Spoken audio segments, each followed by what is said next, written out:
Testing. Yep. Testing. Testing. Come on in, everybody. We're ready to start shift. Testing. Okay.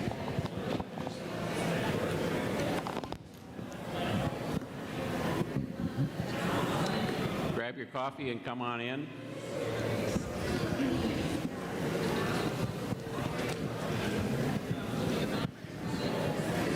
What is it? Right there? The last beautiful day of the summer. I know, that's an issue, yeah.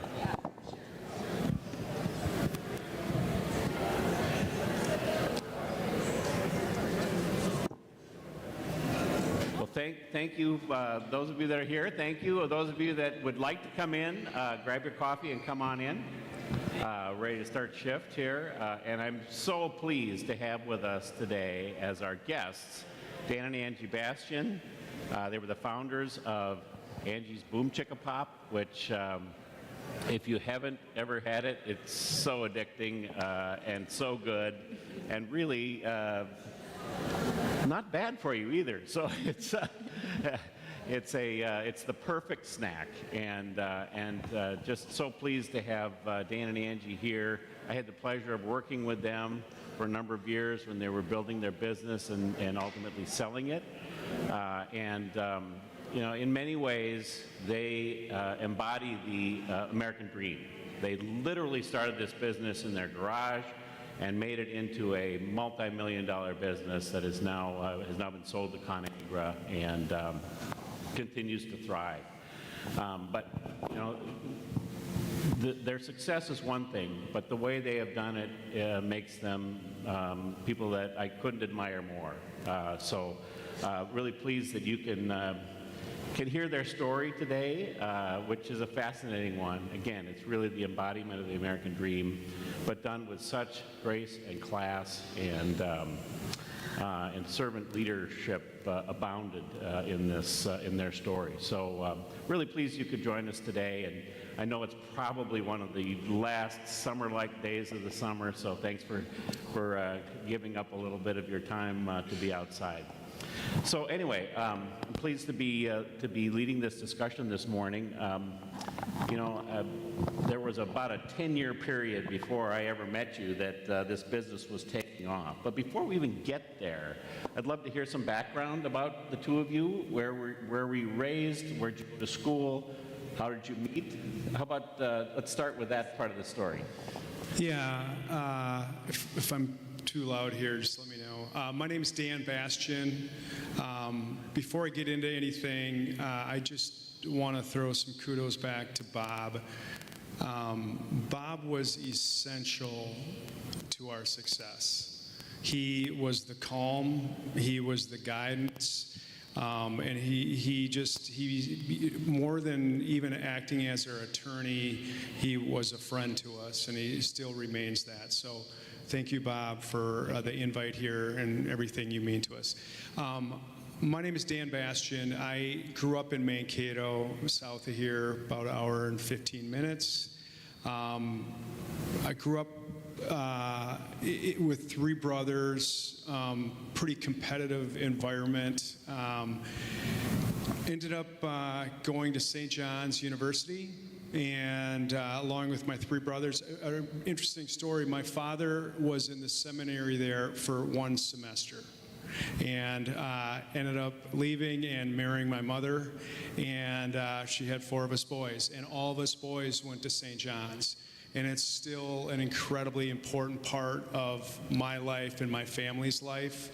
I really developed, you know, in so many ways there, and you know, it's just such a special place. Some of you may be familiar with St. John's.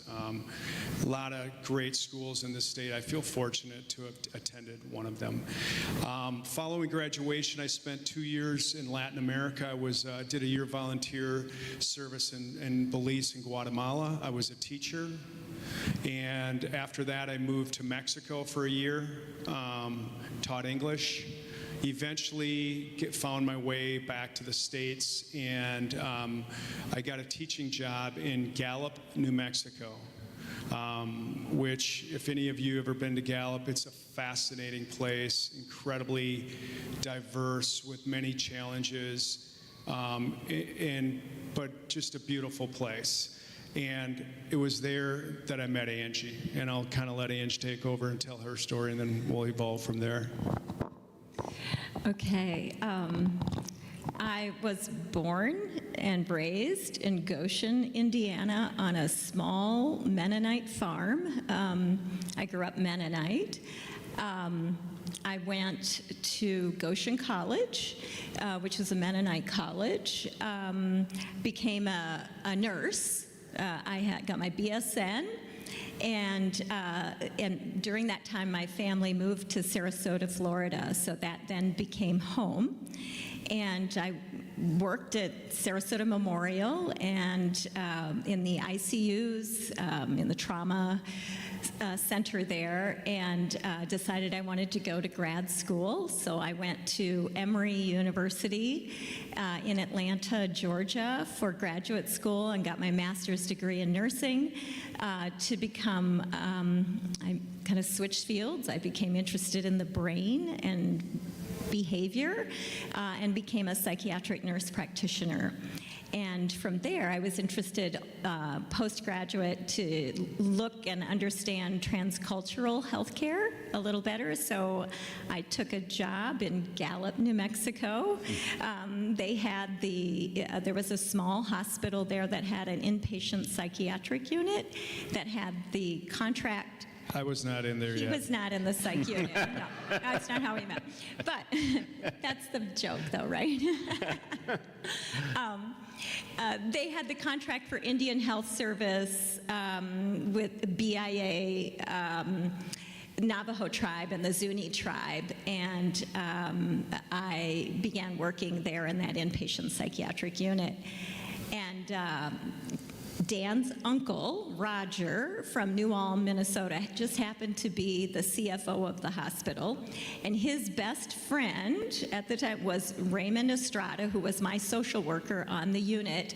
And Raymond said to me one night, let's go over to my friend Roger's house.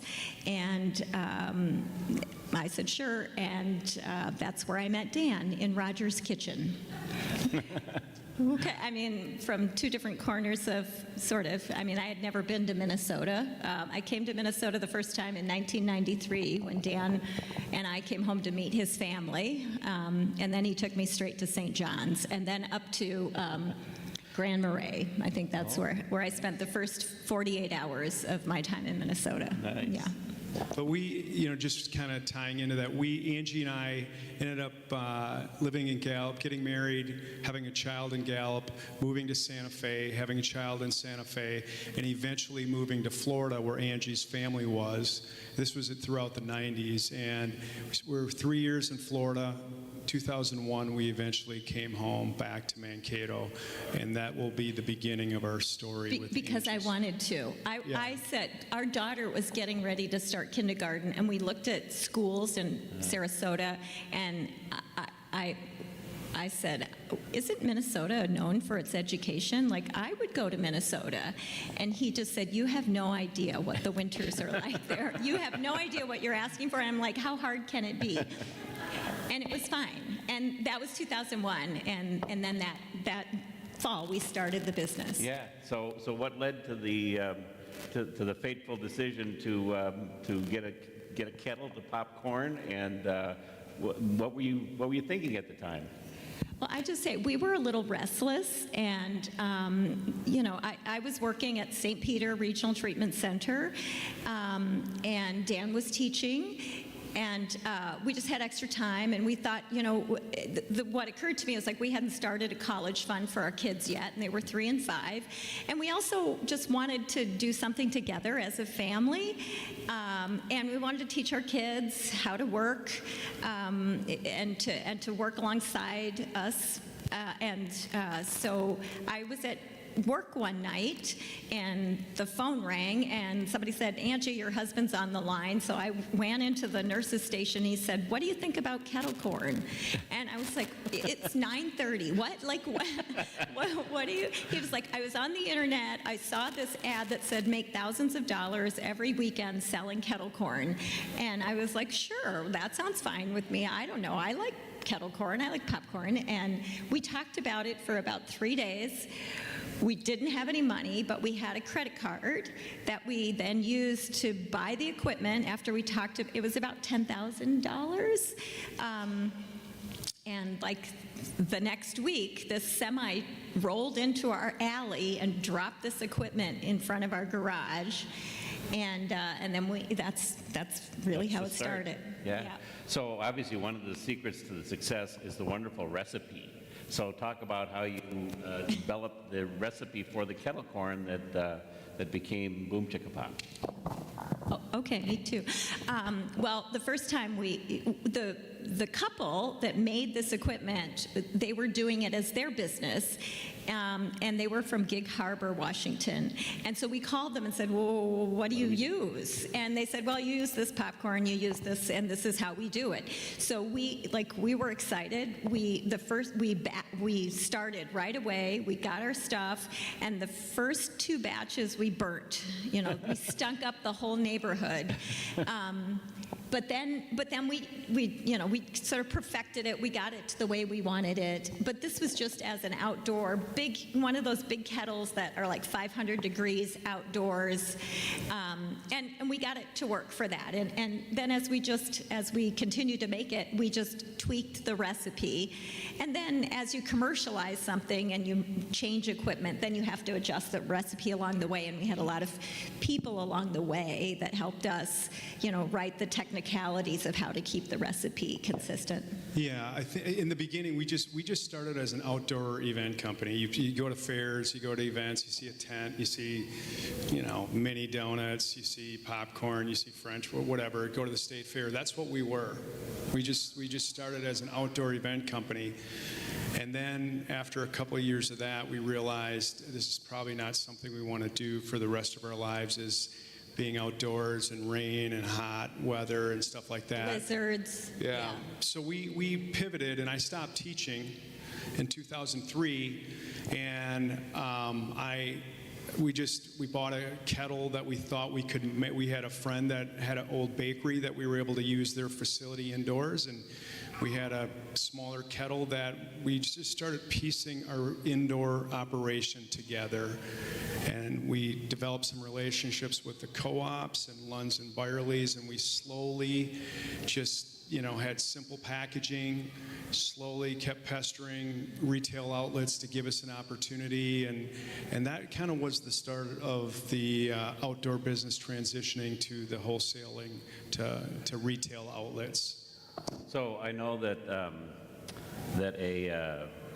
bringing some samples over to training camp with the Vikings, who were then training in Mankato, was one of the things you've talked about as being one of the big turning points in the business. Talk about that, and how did that come about? Well, because I'm a Minnesota transplant, or a transplant adoptee, I didn't really understand the Vikings all that well, which I totally understand it now. We're going to the game tonight, like it's our life.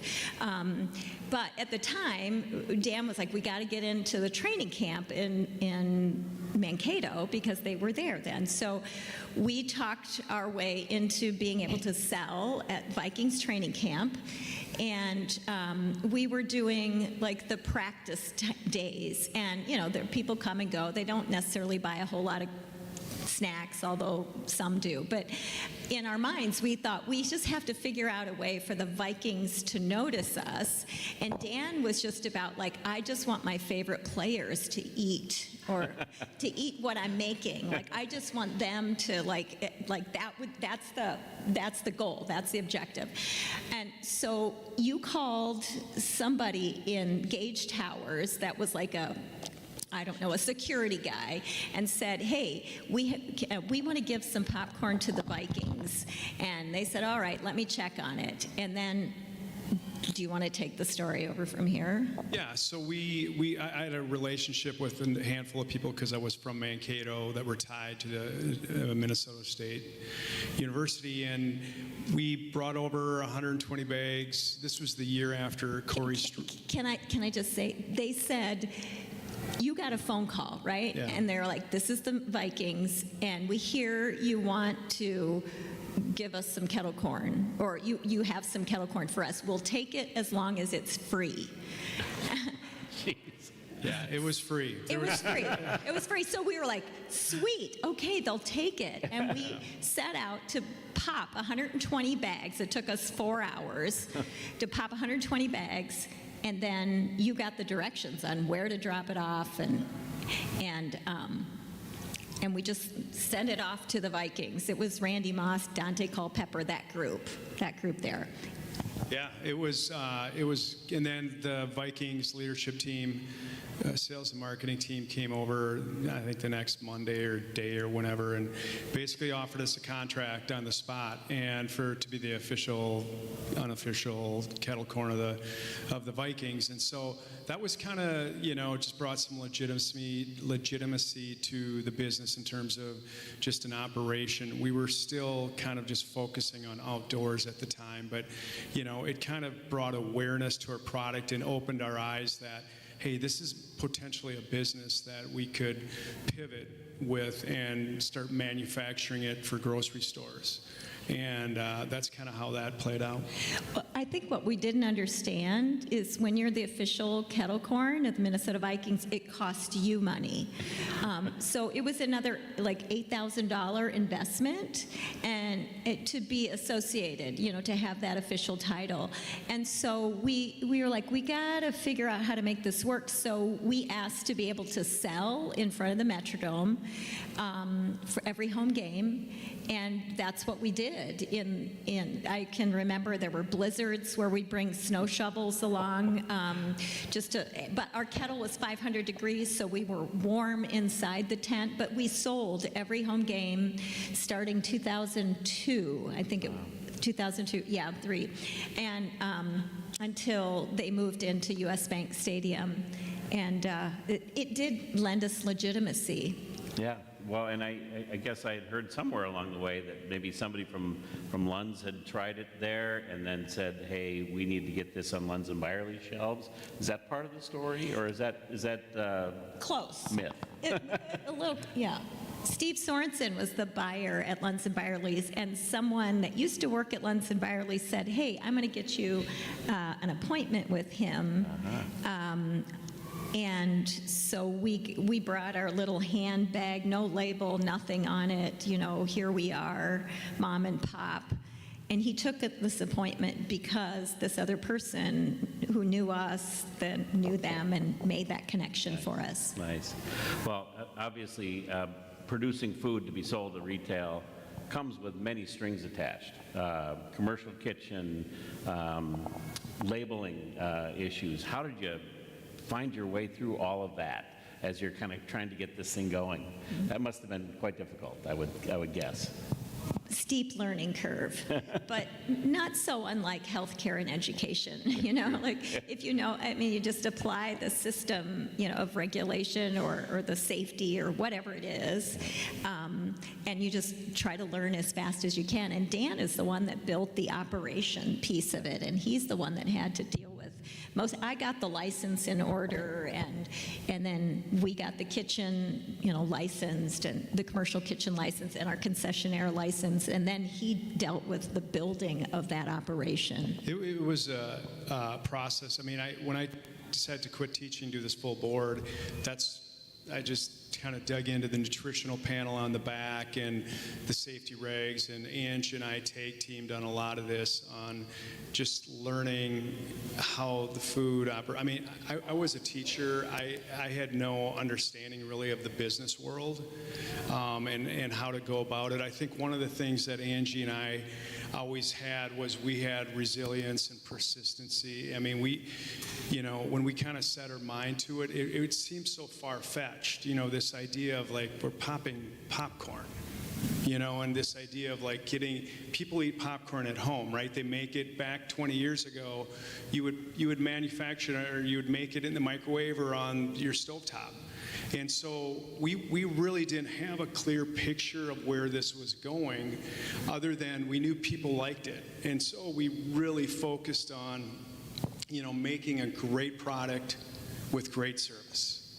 Great product, great service. That was kind of our motto with our whole team and our staff, whether it was our plant people or people in the stores. It was like, we have to have consistency and nail it every time. And when issues come, my phone number was on the back of the bag for the first 10 years.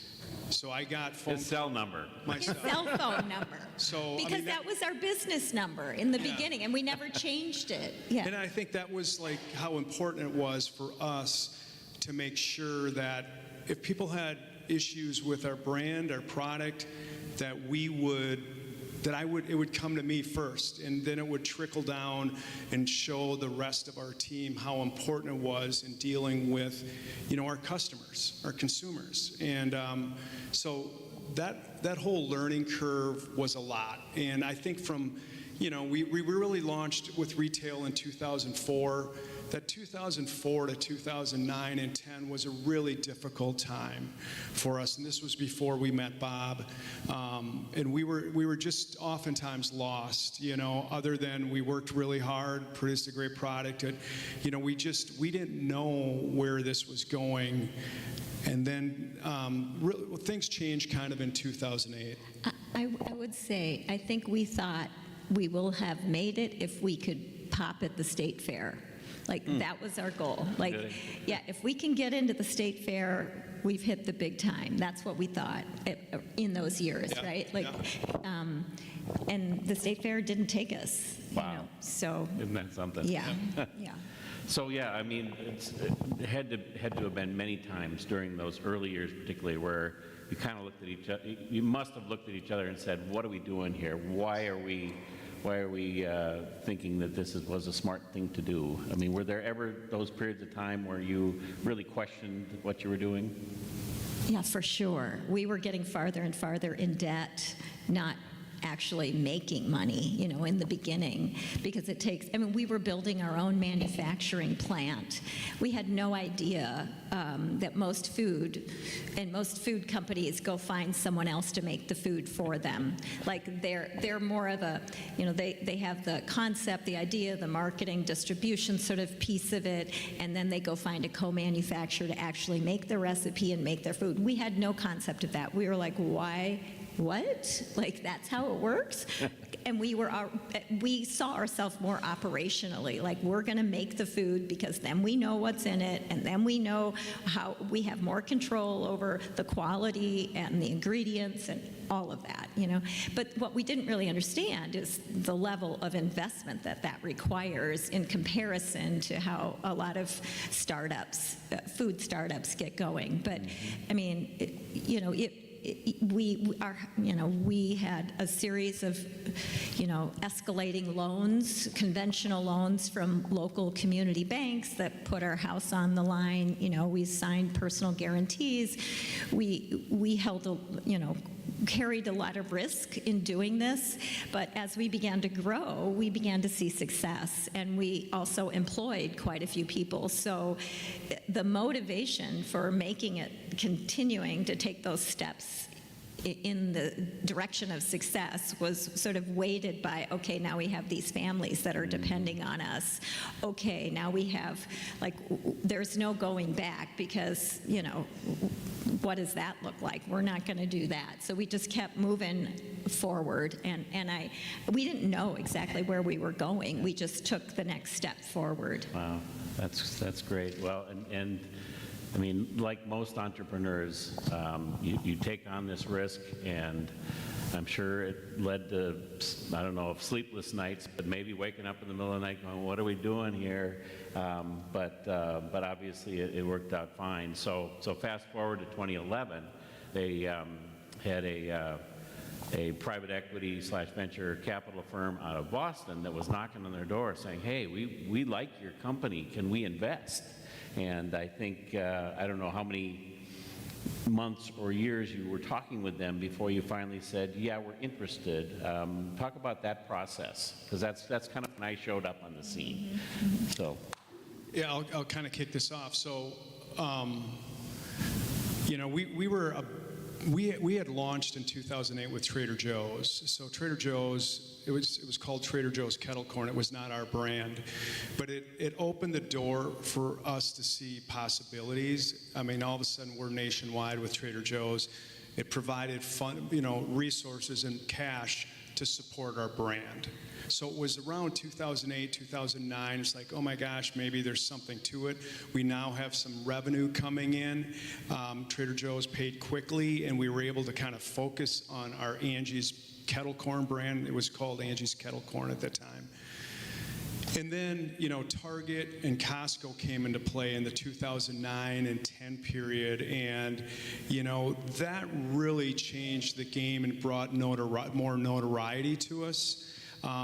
And at that time, Sherbrooke Capital, like Bob was saying, a small shop out of Boston, reached out to us. And I didn't know much. I reached out to my brother, Greg. He was their CFO.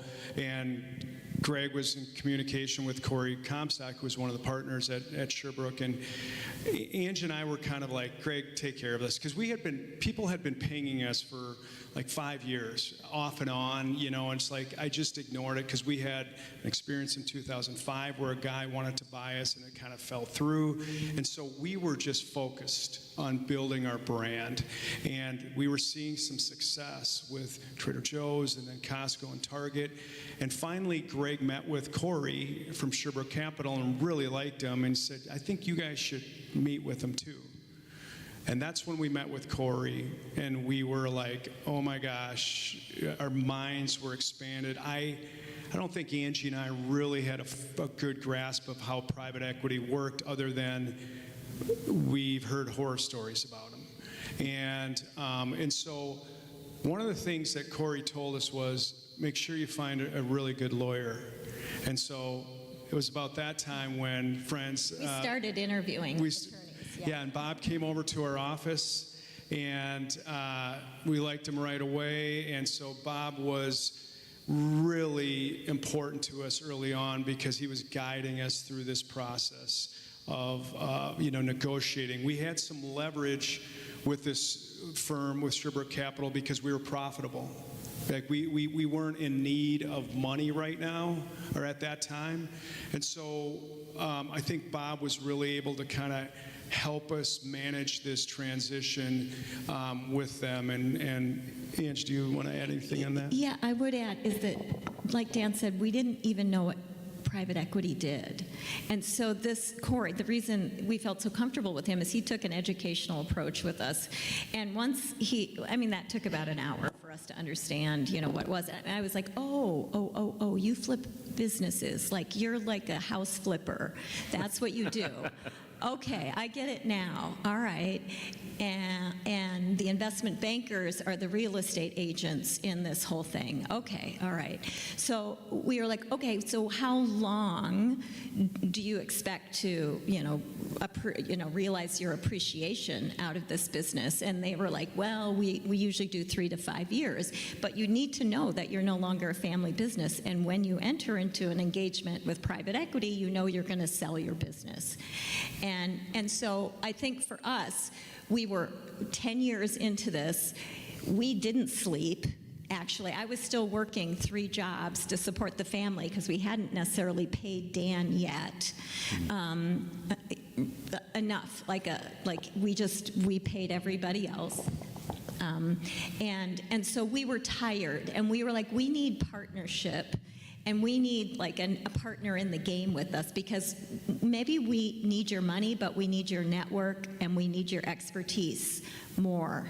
And so can you deliver that to us? Can you help us build a professional sales team? Can you help us build a professional marketing team? Can you help us with our operations, with all the things we don't know? And they had just done this with another brand, and so they had resources and a network that made us feel comfortable. Mm-hmm. And I think that's the other thing I would say is that we were okay kind of rethinking the family legacy business because, and I like to tell this story because it's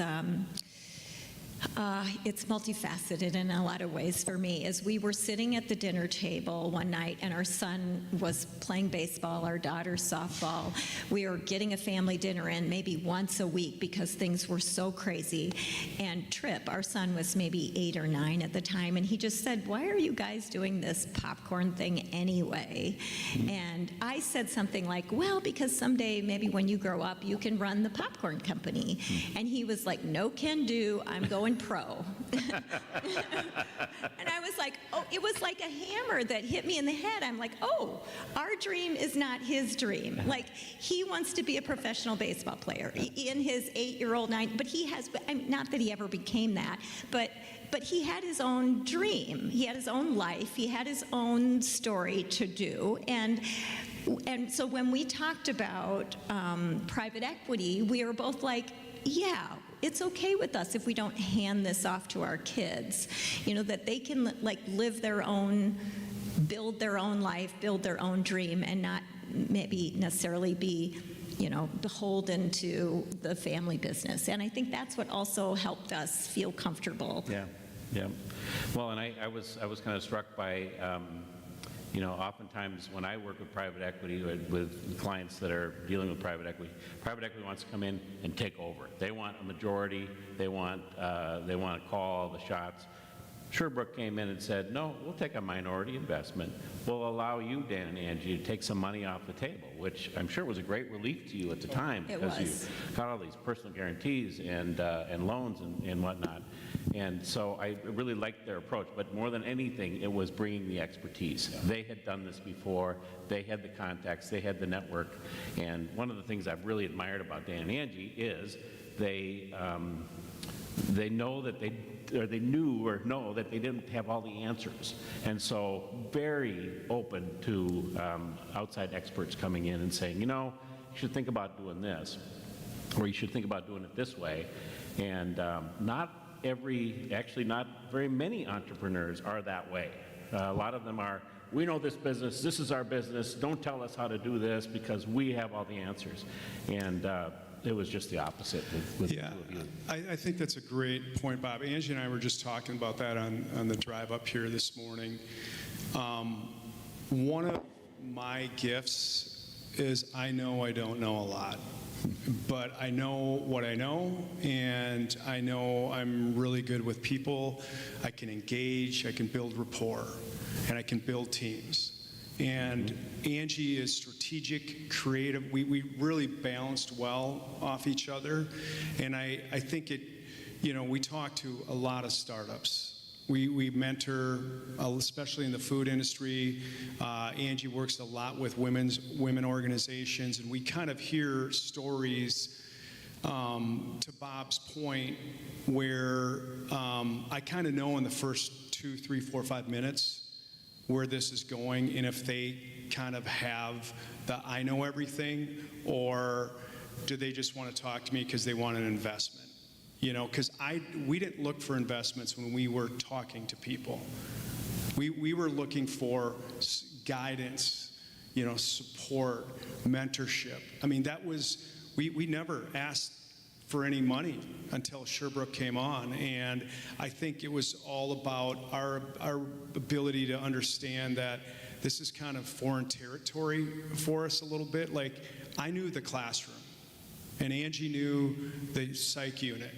This whole business field was foreign to us, and so we were really, I think, good at understanding when was the time. For example, we were a $25 million company. Once Sherbrooke came on, they helped us build it up, and I was in over my head. Angie was kind of handling marketing and sales at the time, and one of the partners at Sherbrooke ended up becoming our CEO because we knew he was more capable and could get us to that next level where we needed to go. And I think, that's kind of the advice that we share a lot with startups is, you don't have to know everything. And if you think you do, you're probably going to be in trouble. Great points, and again, I very much admire you for that approach. You know, I think it's been mentioned that, I think Angie mentioned that, you know, this wasn't just about them, this was about the people that worked for them, that were relying on the paycheck to put food on the table and pay their rent. And one of the first times I met Dan, I went down and saw their manufacturing facility down in North Mankato, and it really struck me that, you know, as we walked through, Dan not only knew every person's name, but everything about them. It's like, how'd the softball game for your kid go last night? That sort of thing. There was a real connection that you guys had with your employees that I thought was really, really impressive. And that, I think, is also one of the secrets to your success. You had people that were very loyal to you because you were loyal to them. And another thing that happened about that time, Dan and Angie came to me and said, we want to issue stock to everybody in the company. How do we do that? And it's like, well, a little bit complicated, but we had changed this to an LLC, and I said, you know, there's such a thing as profits interests, and we could issue profits interest to everybody. We won't have to share financials with them. We won't have to do K1s to them until we have a liquidity event. And so they made it happen, and one of the favorite stories that I hear Angie tell is about issuing those checks to every one of their employees that had been with them from the start. And those amounts were, I mean, I think you mentioned earlier, this was going to be a college fund for your kids, and those checks became essentially a college fund for all of those employees. So talk process, because that's really a moving aspect of this. Yeah, I would say Dan and my attitude about, oh, we want to be successful, but we want our success to be our people's success. So that's what we said, but how do you make that happen? And I think it was Sherbrooke that said, well, you could create an employee equity pool, right? And we were like, yeah, okay, let's do that. What does that mean? How do we do it? And we did it, which meant that we had to convince them, and it didn't take a whole lot of convincing, that they would be diluted in their investment. But they were willing to do that, and we would be diluted. But we were totally willing to do that because we had the mindset of you put your money where your mouth is if you say you want your people to be successful. And I think we tried to apply that equity as broadly as we could. Now, I don't think everyone got equity. We had a manufacturing floor where there was a lot of churn. Everyone got a check, though. Yeah, but everybody, well, that was the second time around.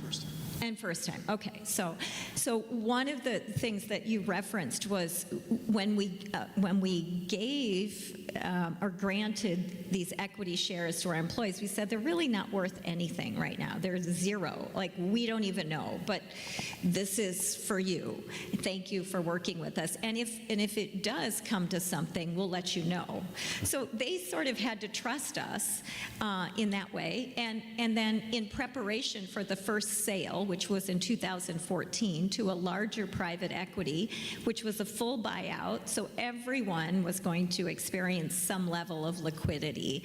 And it meant that we needed bank account numbers, and we needed this, and we needed HR in the room. And so the 3 days right before the deal closed, and there was not even guarantee, because that Monday morning we were all on the phone at like 7:30 in the morning finishing up some problems with the P&L or something, or the balance sheet. So we didn't even know. Even in the morning, we didn't know for sure that it was going to happen. But before that, Dan and I sat down with our HR director, with every single employee that had equity, and pushed that paper across the table and said, okay, remember when we gave you, this happened and you had this percentage, now this is what it's worth. And that was, people on the other side of the table just reacted, right? Like some cried, some said, I'm buying a boat, some of them said, oh my gosh, my kids, this is the college fund that that I have for my kids. I mean, there were tears. It was the most meaningful 3 days of my business career. And, you know, I've been in nursing, and that was very meaningful too, but I suddenly realized, like, where business can create meaning is that you can create ways to affect people's lives and impact people's lives through concrete monetary value. And we just hadn't experienced that before, and it just felt just so rewarding. And so then the next time, you know, we had a full buyout, we built the company, doubled the value of the company again, sold it again, and got to do it again for our employees 3 years later. And everybody on the floor of the production plant, and just the most rewarding experience of business that I think I couldn't have ever imagined. Yeah, I think the second time we had our leadership team hand out the checks to our staff on the floor, and that was super cool to watch, because not only did our leadership team benefit, but they got to pass it on down to their people. Because, you know, so much of our company was centered around how we treated each other. You know, I mean, I think it doesn't seem complicated, but oftentimes it is for businesses and companies. And I think our focus was always about, you know, for Angie and I, you know, if we want them to be loyal, like Bob was saying, to us, to run through a wall for us, we have to do the same. Like, we have to give everything to them. You know, everyone's different, right? Some people need time off. Some people, you know, just need to talk on occasion. Some need maybe to be paid a little bit more, whatever it is. And I think we did a really good job of connecting with our people and having our leadership team really understanding our vision, so it became their vision too. And, you know, this all came to a head when we sold, and, you know, just having that joy of, like, sharing in the success a couple times, 2014 and 17, with our team was pretty overwhelming. Yeah, great. Well, I want to leave some time for questions at the end here, but you know, again, another thing that I've been really impressed with, obviously, is after you've sold, your philanthropic efforts. And you know, I know that maybe just say a little bit about that. I know you've been very important to all kinds of causes in your hometown of Mankato. You've also been really instrumental in getting a Opportunity International down in Nicaragua. And so maybe talk a little bit about that and the motivations behind that, and maybe some of the joy that you get from that. Yeah. So I think we got, I mean, here's what I first want to say is, once you sell your company as an entrepreneur, you've said yes, yes, yes, yes, yes, yes, yes for so long, because that's the way that business has opportunity. And the minute you sell your business, you don't just stop saying yes, yes, yes, yes, because it's not in you. Like, you don't know how not to. So for the first probably 4 or 5 years, Dan and I were like, yes, yes, yes, yes. And now we're just kind of learning how to calm down a little bit and take some time. But during those years, we dug into a lot of really interesting and worthwhile projects. And one of those projects was a school in Nicaragua, a production plant, working with small shareholder farmers that are growing cassava. And the vision was that business would be used to fight global poverty in a way that the small shareholder farmers would benefit. And so we didn't begin the project, we came into this project and helped them understand what they needed to do to sell a product that they were just starting to begin, which was processing yucca into cassava flour. I think this was like 6-7 years ago now. And with Bob's help, we kind of understood, like, and we guided the direction of this project into spinning off a a benefit corporation that would be a sales and marketing arm, formulated a different governing board, allowed the non-for-profit to run the school and all the projects, which included some water projects and a high school, and community economic development projects. But once that business kind of began to kind of take hold, we started with 450 small shareholder farmers. I think now they're working with over 2,000 shareholder farmers. We used our connections in the food industry to get appointments, they didn't have any customers whatsoever. And so once you have success, people take your phone calls, which is sort of interesting, because I was calling Whole Foods. I just told the CEO down there, meet me in Austin, Texas. This would have been January of 2020. Meet me in Austin, Texas. I'll get appointments set up for us. We met with some food companies that were building their brands on grain-free, gluten-free, which have now had tremendous success and have gone on to be sold. But we became an ingredient company for some of those very successful brands. And that money then has been used to support the school, to work with shareholder farmers. Opportunity International is a global non-for-profit that's based out of Chicago. This is sort of a spin-off of that. They work in 22 developing world countries.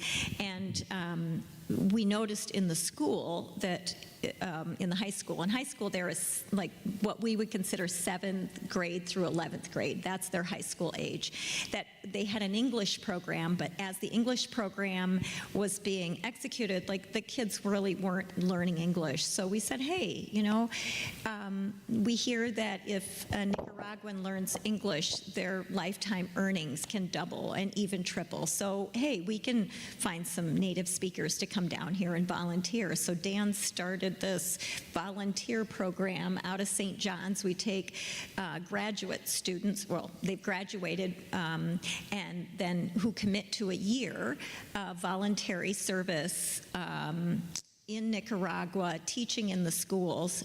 We're on our 5th year now that we've had students there. They go into Spanish immersion schools, and they live together in a volunteer house, and they teach in the schools. And we now have had a total of how many? 15 volunteers? Yeah, I think the new group it's about 20 right now. So yeah. So we have not just St. John's. We have students from St. Ben's. We have a student from LSU this year. We have a student from Pepperdine. We have a student from Minnesota State. We've had students from the University of San Francisco that have come to teach English as a second language in Nicaragua. Wonderful. And that kind of ties back to your experience as a young recent grad, making your way through Latin America. And I think that's what kind of queued it up. It was very familiar to me. It's like I did this. We started a school in Belize when I moved down there in 1990, and so I thought, well, we can start an English program here at the school in Nicaragua. So that's kind of how it happened. Yeah, wonderful. Well, I guess one final question, then I'll open it up for questions. How has your faith impacted your journey, I guess, through starting the business, through growing the business, ultimately selling, and then, your post-sale activities? How has your faith been important to you or impacted? Well, I grew up Mennonite, and so some of the tenets of being Mennonite is building community and building peace in the world. And I think for me, my grandparents were Amish, so the whole thing for me was, I married Catholic, so I'm not like in a Mennonite church or anything, but I think the tenets of peace building and community building, honest work, hard day's work, work ethic, all of those sorts of cultural tenets that came with being Mennonite and really being sort of a deeply considerate of others in ways that maybe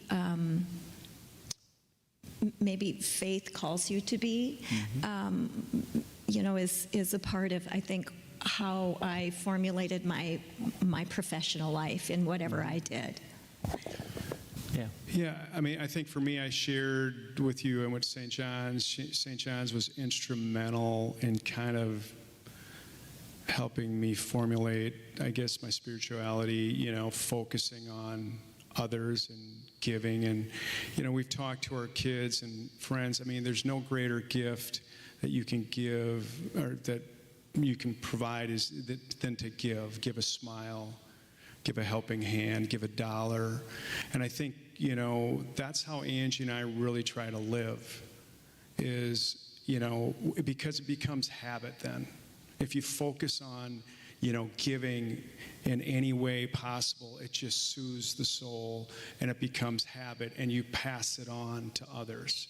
And I think that's kind of, just being kind and respectful and loving others is just part of who Angie and I are. We were blessed to be raised. I was raised Catholic, and but we have really engaged with so many other people from different faiths that have been instrumental in helping us kind of see bigger picture. So Wonderful.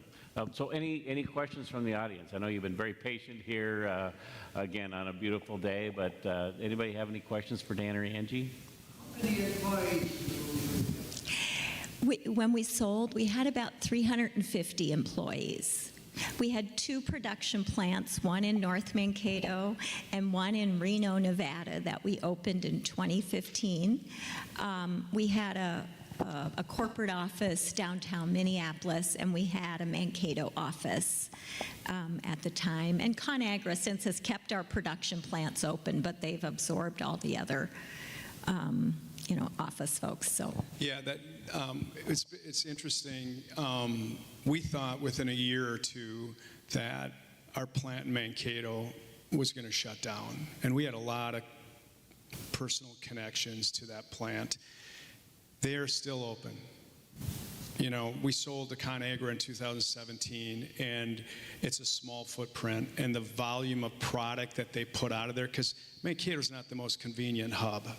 You have to drive, 35 minutes, I-35, once, it's just not a perfect place, and they have other manufacturing places, ConAgra do, popcorn, but because our setup, the way we set it up, and our staff and how much product they can pound out, it's just become a great employer. They become a great employer, continue to be a great employer for Mankato and the people there. So we probably in Mankato plant have 150-ish, 125 to 150 currently, and then I'm not sure what Reno is right now. We're not actively involved in the business in any way right now.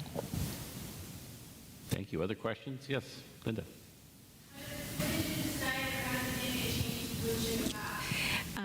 Okay. Well, we were competitively challenged in 2011, 2012 when the ready-to-eat popcorn category became a diet-oriented category with the calorie count on the front of the bag. And we were just kettle corn, and we needed to be more than kettle corn. We needed to be popcorn too. So we worked with a creative agency here in town to help us understand what we needed to do.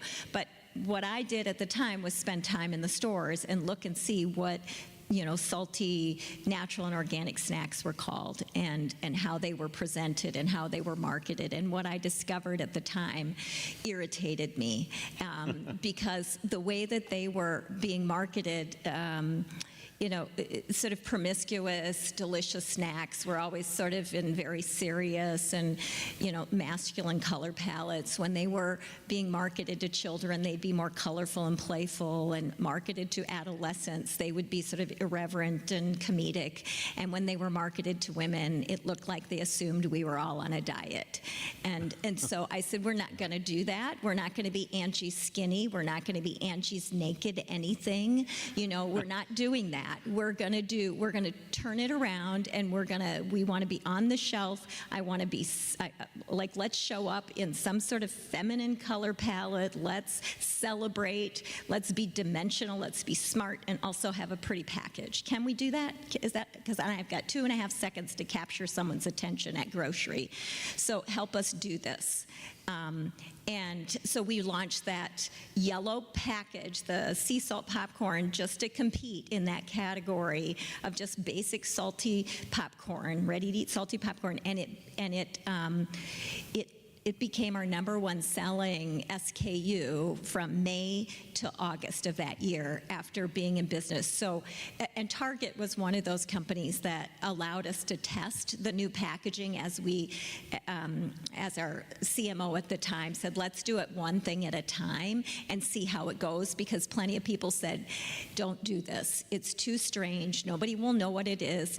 There's nothing else out there like it. It's too girly. We heard all these things. And we just kind of was like, yeah, okay, whatever. We want to try it. We want this. Like, I want this. And my marketing team wanted this. Well, the women on the marketing team wanted this. And I would just say we got distribution in East and West Coast. We turned velocities on these packages 2 and 3 times. Same recipe, different packaging, and so the answer was there. So that's how the name changed. How over those 2 years we were like, oh, here's the answer. Consumers voted with their pocketbooks, and we're going to be Angie's Boomchickapop from now on. Wow. And that's how we did it. Great. Other questions? Yes? Yeah. Ross. You guys went through an incredible amount of stress. You put all your personal assets on the line. It's such an incredible story. Now you're in a different world. Does the financial stress ever go away with money? That might sound like a funny question, but I sometimes wonder. That is an incredible question, because we've never been asked that question. It's a really fascinating question. Because I think for many people, most people, the more you have, the more you spend type thing, whether it's on yourself, your family, or giving. And so I think there's something to that for us, as we try to decide how we want to give. And it's not the stress that we had when we were in debt. It's just, and I don't even know if it's stress, but it's there of like trying to manage this, because we don't want to run out of money just yet. We have some life to live. We don't mind running out of money when we're on our deathbed, and I think, so I think there's just more awareness about, now we have greater resources than we ever did before. So, the stress may be 100 people calling us on a regular basis asking for, can you cut a check for this? Can you cut a check for that? That's kind of the stress, and it's really not stress, but it's like, where do we draw the line, and what do we focus on? But it's really, Angie, I don't know your thoughts on that.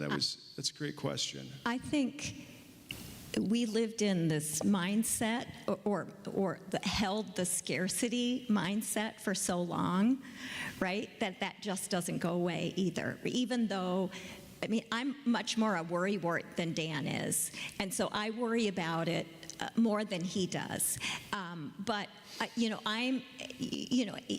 always hold that. I got raised on a farm where there was very few resources, so I know it's like, it's there, but it's that balance of holding that and understanding that lots of people live in that mindset every single day, right? It's not just like it's bombarding us everywhere. And so how do you now live with a place where you have all that you need? And what do you do with, just acknowledging that we're very fortunate that I don't have to worry about losing my house anymore. I had to worry about it. We have joked about, like, hey, if we lose everything, we can live in the minivan, and go stay with his parents or my parents, or whatever. That we kind of joked about that during the business build. it's, those are things that I have to remember just because I'm no longer living in that place, that I can still touch that place, so I know that there are other, that I know what that feels like. And that calls us to, just share what we have. And I think that is sort of salve for all those years that now we are fortunate enough to be able to do some things that we couldn't do before. Like, I can play golf now. I can do that now because I have the scarcity of time, the scarcity of money, the scarcity, all of that. There's only so much that you can manage on a day-to-day basis because we really wanted to be there for our kids. So that mindset of not just resources with money, but resources with time, I think we're switching also to it's never too late to spend abundant time with your children, and our children are adults now, and that's why we're going to California, because that's where they live, and we're going to go be with them, and we're going to spend time with them, and it's just in every sort of way that we can to live in that balance. But it's seriously the first time anyone's ever asked us that question. I think that's a great question to end on. Thank you, Ross. And please join me in thanking Dan and Angie. I hope you enjoyed this hour. Thanks for having us. Now get out there and enjoy that beautiful, maybe last summer-like day.